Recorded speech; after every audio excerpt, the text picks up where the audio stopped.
नमस्कार दोस्तों, मैं हूं ऋषि तावनिया। एक बार फिर से आपका स्वागत करता हूं। दोस्तों, आपको समझ आ गया होगा कि आज की वीडियो किस पर है। जी हाँ दोस्तों, फ्लॉप एक्ट्रेस, फेक एक्टिविस्ट और फीमेल राहुल गांधी। आज की वीडियो है स्वरा भास्कर पर। अभी मजा आएगा ना भिड़ो। आज की वीडियो में हम देखेंगे स्वरा भास्कर की हिपोक्रेसी, उनके डबल स्टैंडर्ड, उनकी हिंदुओं के प्रति घटिया सोच और छोटी मानसिकता, देश में दंगे कराने वाली मानसिकता, देश के टुकड़े टुकड़े करने वाली मानसिकता और ऑफ कोर्स थोड़ा एंटरटेनमेंट के साथ देखेंगे इनका दोगलापना। मैं तेरा दोगलापना उतारता हूँ। तो पूरी जानकारी के लिए वीडियो को अंत तक देखें। मैं हूं ऋषि तावनिया। शुरू करते हैं आज की ये बात। दोस्तों, अभी तक आपने इस चैनल को सब्सक्राइब नहीं किया तो प्लीज कर दीजिए। आप में से बहुत लोग वीडियो देखते लेकिन सब्सक्राइब नहीं करते, तो प्लीज सब्सक्राइब कर दीजिए। कोई तरीका है भीख मांगने का? तो सबसे पहले देखते हैं स्वरा भास्कर की वर्ल्ड फेमस पाकिस्तान वाली हिपोक्रेसी। कॉलेज शायद जस्ट खत्म किया था और उसको नौकरी से निकाल दिया था और मुझे नौकरी नहीं मिल रही थी, इसलिए सोचा राहुल गांधी के यहाँ काम कर लो।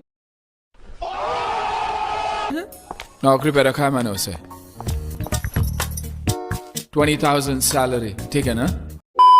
तो एक दिन हम बैठे थे साथ में, बहुत ही परेशान बोर हो रहे थे। हमने कहा क्या करें, दुश्मन देश चलते हैं। मैंने कहा हाँ अच्छा आइडिया है, दुश्मन देश चलते हैं। चले एक काम कर, 200 रुपए दे और 50 रुपए काट ओवर एक्टिंग के वजह। स्वरा भास्कर, मत क्यूट बनने की कोशिश करो, सच में बहुत गंदी लग रही हो। अल्लाह माफ करे, बहुत मनुष्य लग रहे हो, मत करो, रहने दो। सच में बहुत ओवर एक्टिंग लग रही है, प्लीज बंद करो प्लीज।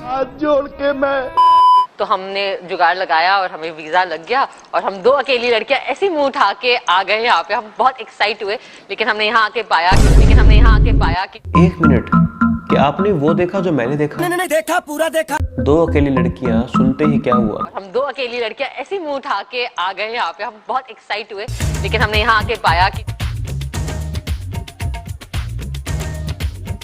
ओए, इतनी गंदी नजरों से देख रहा है, बेशरम आदमी।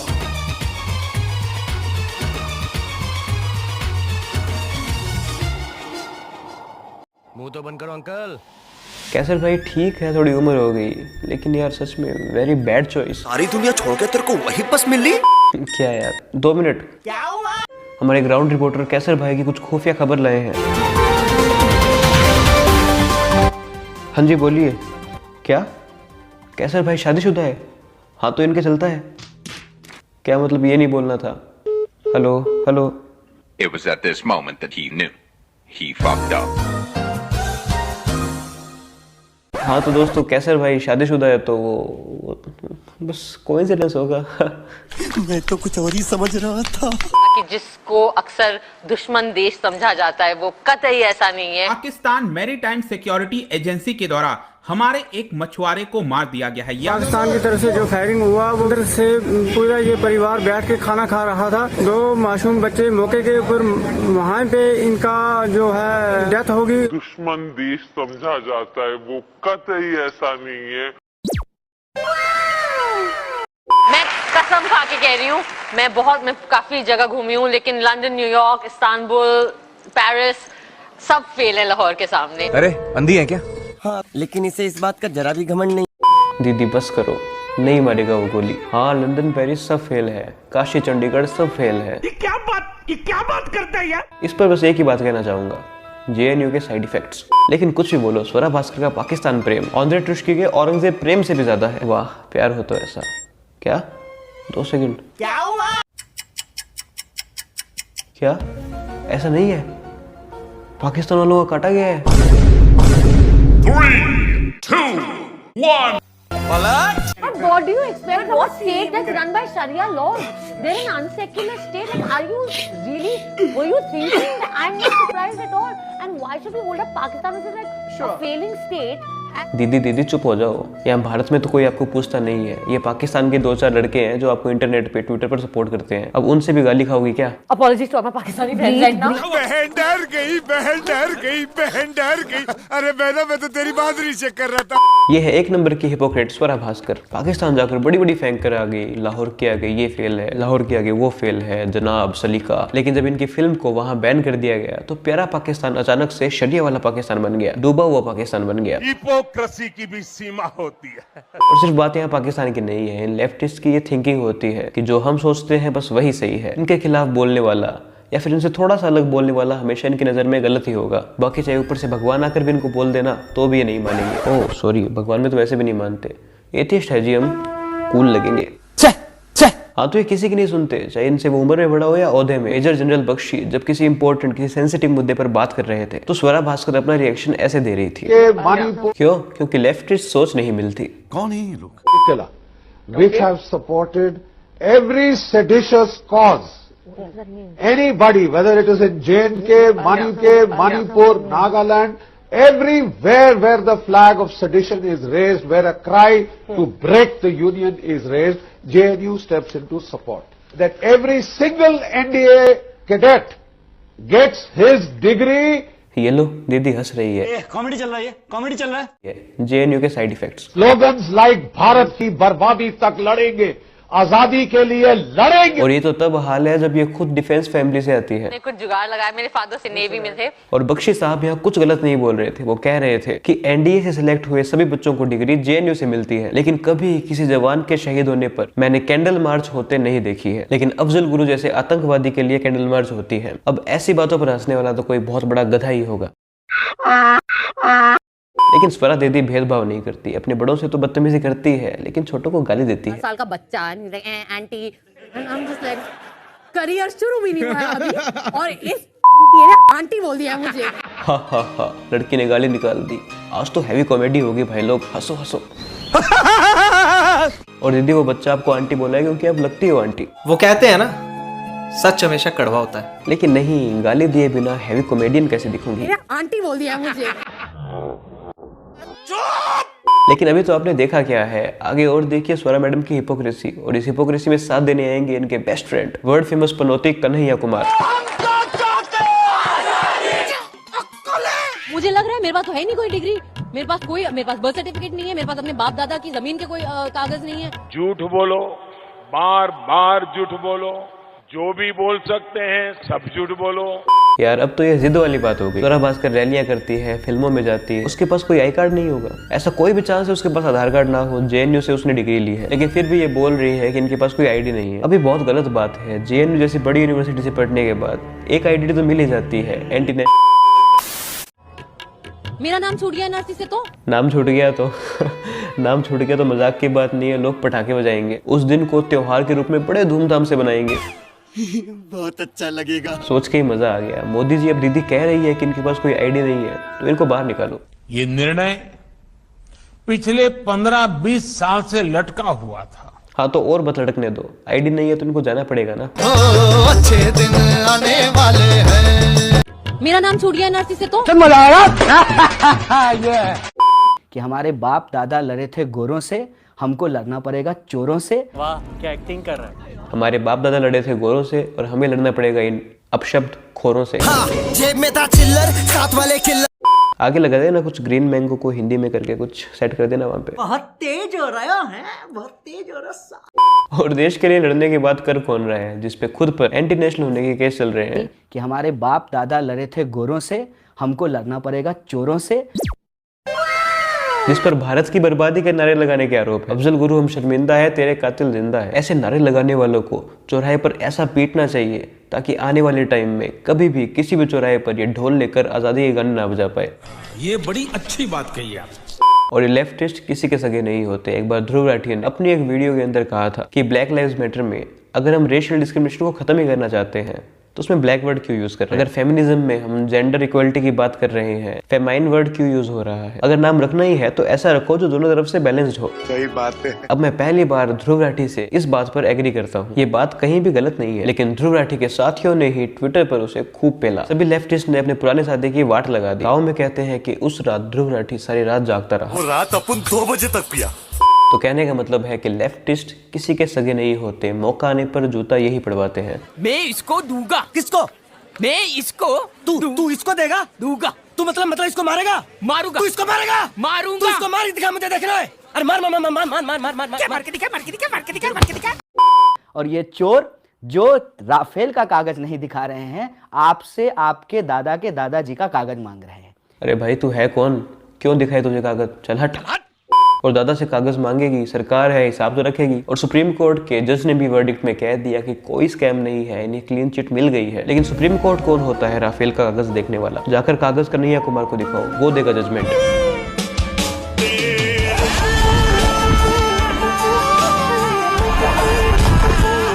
बेचारा जेएनयू में पढ़ता पढ़ता बुढ़ा हो गया, लेकिन पढ़ाई अभी भी चल रही है उसकी। यहाँ कुछ तो गड़बड़ है। एक राज्य में एनआरसी करने में 1600 करोड़ रुपया खर्च हो रहा है, तो पूरे देश में कितना 100 करोड़ रुपया खर्च? मेरा एक दोस्त है जो कन्हैया कुमार का यही भाषण सुन रहा था, उसने कुछ कहा था। क्या कहा था उसने? चुप कर बे कुत्ते, यही बोला था ना इसने। हाँ, यही कहा था उसने, लेकिन उसने कहा था भाई इसमें मेरी कोई थिंकिंग नहीं है कन्हैया भैया, ऐसे मेरी सोच नहीं है। झूठ बोल रहा है कन्हैया, अच्छा नाम खराब किया कृष्ण जी का।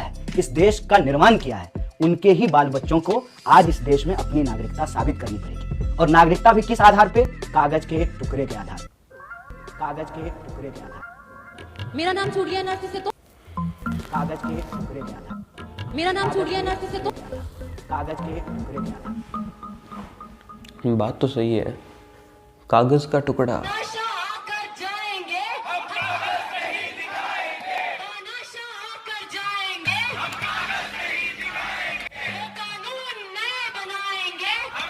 हम कागज नहीं दिखाएंगे, हम कागज नहीं दिखाएंगे, हम कागज नहीं दिखाएंगे, हम कागज नहीं दिखाएंगे, कागज नहीं दिखाएंगे,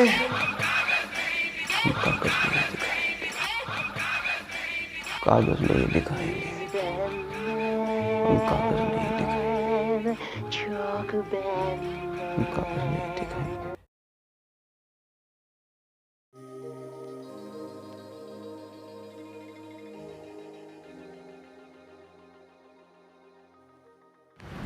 अरे अरे भाई, कहाँ जा रहे हो? एडमिट कार्ड तो दिखाओ। नहीं नहीं भाई साहब, मेरे हीरोज ने मुझे मना किया है कि डॉक्यूमेंट किसी को नहीं दिखाना, कागज किसी को भी नहीं दिखाना। अरे नहीं नहीं भाई साहब, कुछ रूल्स भी हैं, आप बिना एडमिट कार्ड दिखाए अंदर नहीं जा सकते। मैंने अभी क्या कहा तेरे को? अरे वही तो सर मैं कह रहा हूँ, आप बिना डॉक्यूमेंट दिखाए आप अंदर नहीं जा सकते। क्या रे, तो क्या मेरे साथ कोई खेल खेल रहा है क्या? कागज नहीं दिखाएंगे, समझ नहीं आता है अंधभक्त? तुम्हारी प्रॉब्लम ही यही है, तुम जा तो रहे, हम देखे बिना किसी को घुसने ही नहीं देते। एक फोन घुमाऊंगा, मेरे सारे साथी ढोल लेकर आ जाएंगे और आज़ादी के ऐसा नारा लगाएंगे कि तुम्हारा मालिक मोदी भी मुझसे माफी मांगेगा। सर आप मोदी जी को बीच में क्यों ला रहे हो? आप मैटर क्यों बढ़ा रहे हो? आपको एंट्री मिल जाएगी कागज के टुकड़े के आधार पर। क्या बोला तूने?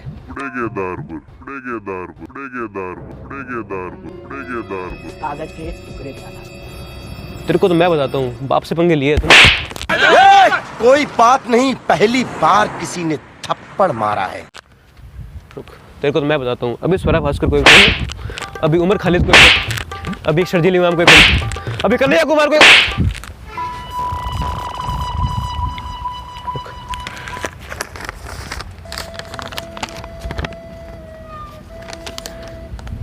जाइए ना, पहले ही बोला था आपको। अरे रुक। हाँ जी,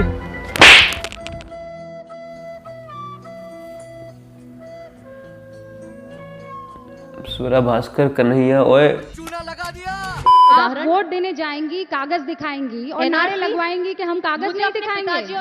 म्यूजिक।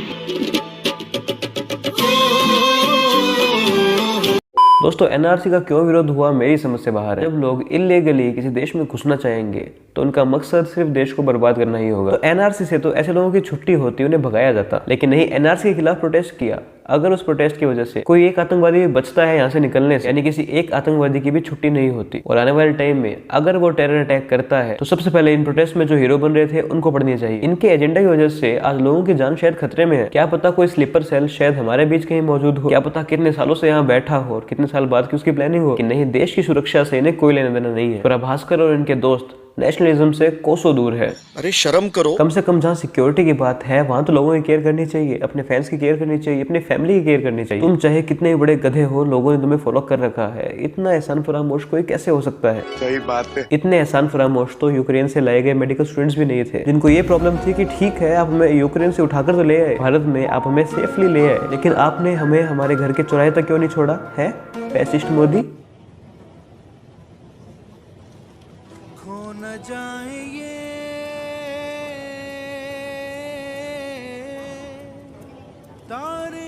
एटीट्यूड देखो इनका। कि तेरे में किस बात का एटीट्यूड है भाई? इनसे ठीक तो 2-4 बच्चे पाकिस्तान वाले उठा लाते, बेचारे कब से पापा पापा।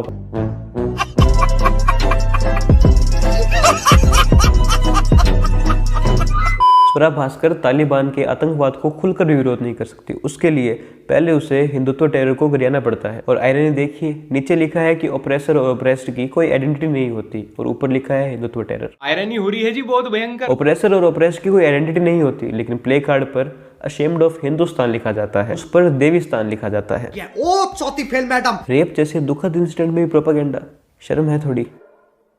कुछ शर्म आया है? और ये कौन है? दीदी कोई नहीं जानता आपको। तेरे में किस बात का एटीट्यूड है भाई? ये टॉप की हिपोक्रेसी है कि मर्डर, रेप जैसे क्राइम्स को हिंदू रिलीजन के साथ जोड़ा जाता है, प्रोपेगेंडा फैलाया जाता है। इनका ईमान बुरा नहीं मानता क्या? ऐसे कैसे हो सकता है? ऐसा हो तो क्या कुछ नहीं हो सकता? हाँ वो भी सही है। एनआरसी में इतने डरावने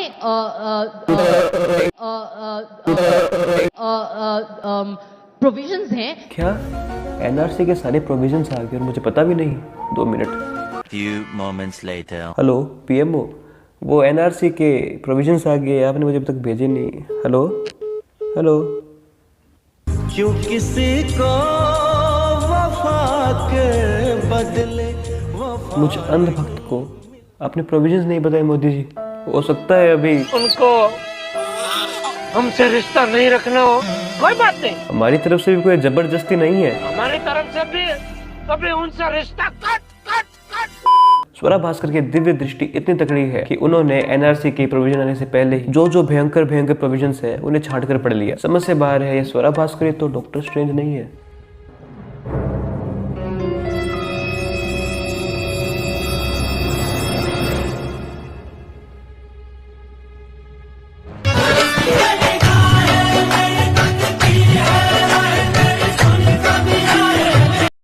सरकार से पूछे मैम, मुझसे काहे पूछ रही हैं? आप बता रही हैं कि डरावने प्रोविजन सरकार है। बात आप जिसका जन्म नहीं हुआ उसका मुंडन करवा रही शर्जील इमाम वाला देश तोड़ने वाला वीडियो तो आपको याद होगा। 5 लाख लोग हमारे पास हैं ऑर्गेनाइज्ड, तो हम हिंदुस्तान और नॉर्थ ईस्ट को परमानेंटली कट कर सकते हैं। तो क्या है तू? क्या औकात क्या तेरा? देखिए शर्जील के मुद्दे पे तो विवाद ये है कि सब लोग कहते हैं कि वो असहमत हैं उससे, लेकिन विवाद ये है कि वो चक्का जाम की बात कर रहे थे। वो चक्का जाम की बात कर रहा था, किसी भी रूप में वो चक्का जाम की बात कर रहा था। क्या स्वरा दीदी कुछ भी मुश्किल टाइम में भी साथ नहीं छोड़ रही। भाई लगता आपके प्यार में गिर गई भाई। और क्या बोलूं स्वरा भास्कर के बारे में। स्वरा भास्कर, ये स्वरा भास्कर और कुछ जो एक्ट्रेस और एक्टर है, डिबेट खराब होती है, नाम मत लीजिए। ओके गजब बेइज्जती। तो दोस्तों अंत में कहना चाहूंगा कि ऐसे हिपोक्रेट्स से दूर रहे। ये लोग दिल्ली में दंगे भड़काते हैं, दिल्ली के लोगों कहते हैं दिल्ली वाले लोगों रोड पर आ जाओ, दंगे करो। आपके बाप का रोड नहीं है। देश विरोधी नारे लगवाते हैं। विरोध में होने वाले सभी प्रोटेस्ट में सबसे पहले यही जाते हैं। इन्हें कुछ नहीं पता होता कि वहाँ हो क्या रहा है। धंधा बंद करवाएगा क्या? तो इन्हें किसी भी रूप में फॉलो ना करें। भारत के अधिकतर लेफ्ट के लोग ऊपर से मैसेज को ही फॉरवर्ड करते हैं, वही ट्वीट करते हैं जिनके लिए इन्हें पैसे मिले होते हैं। नहीं तो आप देखिए किसी एक लेफ्टिस्ट ने भी कश्मीरी पंडित, कश्मीरी हिंदुओं के साथ जो हुआ था उस पर कुछ बोला है? आज तो कोई भी ट्वीट किया है? और कश्मीर फाइल्स फिल्म आ रही है, क्या किसी ने भी एक भी बार उसके सपोर्ट में कुछ बोला है? नहीं जी, प्रोपेगेंडा है, साफ साफ नजर आ रहा है, बस आंखें खोलने की जरूरत है। तो दोस्तों आपके इसके बारे में क्या विचार है कमेंट सेक्शन में जरूर बताइए। अगर हमारे इंस्टाग्राम पेज को फॉलो करना ना भूलें, जिसका लिंक आपको डिस्क्रिप्शन में मिलेगा। तो दोस्तों आज के लिए बस इतना ही। अगर आपको वीडियो पसंद आए तो उसे लाइक करना ना भूलें और ज्यादा से ज्यादा शेयर करें और हमारे चैनल को सब्सक्राइब करके बेल आइकन दबाना ना भूलें। धन्यवाद। विनिंग बाद आप तो अंदर कुछ ना है, तू मेरे पकड़े हुए। चल स्टार्ट करिए, मैं छोड़ दूं। सही लग सही है।